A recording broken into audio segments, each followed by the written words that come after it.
Version 3T. Elle fait 3,5 kWh, elle se charge, elle se décharge à 1,28, 1,3 presque kW. On peut en mettre 3 en parallèle. Si on investit tout de suite en 3, ça peut être 3 modules qui sont avec un coffret d'habillage commun, plus esthétique. Faut-il avoir la place? En termes de câblage d'installation, c'est assez simple, c'est protégé par un IQ relais classique. Voilà, ça se synchronise avec la passerelle, ça c'est une particularité, c'est pas par courant porteur comme le reste du matériel en phase, mais c'est par Zigbee, et du coup il faut un dongle que vous voyez ici, qui est branché en USB sur la Gateway.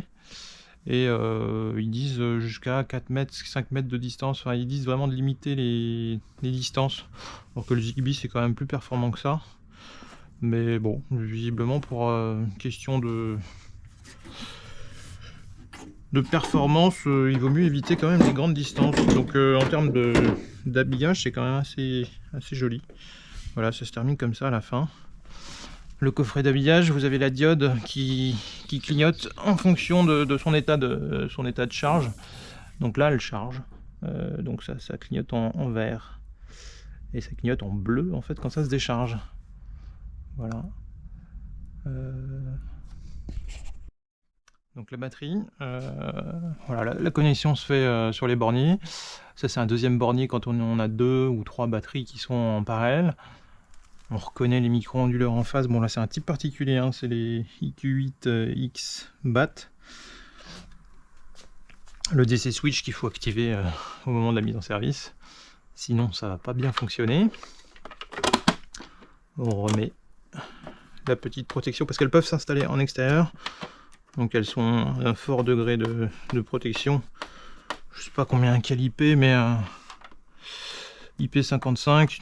Donc ça peut être à l'extérieur, pas sous la pluie directement, donc protéger des rayons du soleil. Après, les batteries lithium, si ça peut être dans un garage, c'est toujours mieux. Et ensuite, ça se termine avec un petit coffret, un petit habillage assez sympathique, assez esthétique.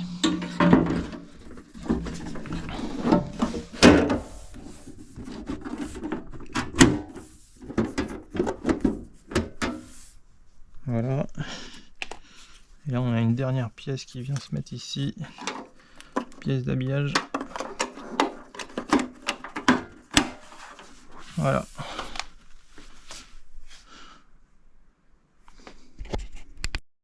Alors pourquoi une batterie? Là, le fonctionnement de la batterie, c'est vraiment optimiser le taux d'autoconsommation.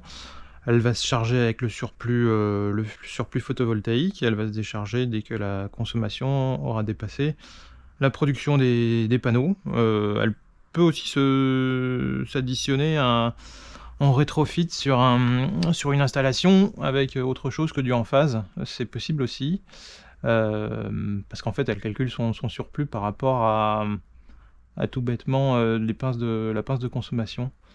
Donc elle s'installe aussi en triphasé.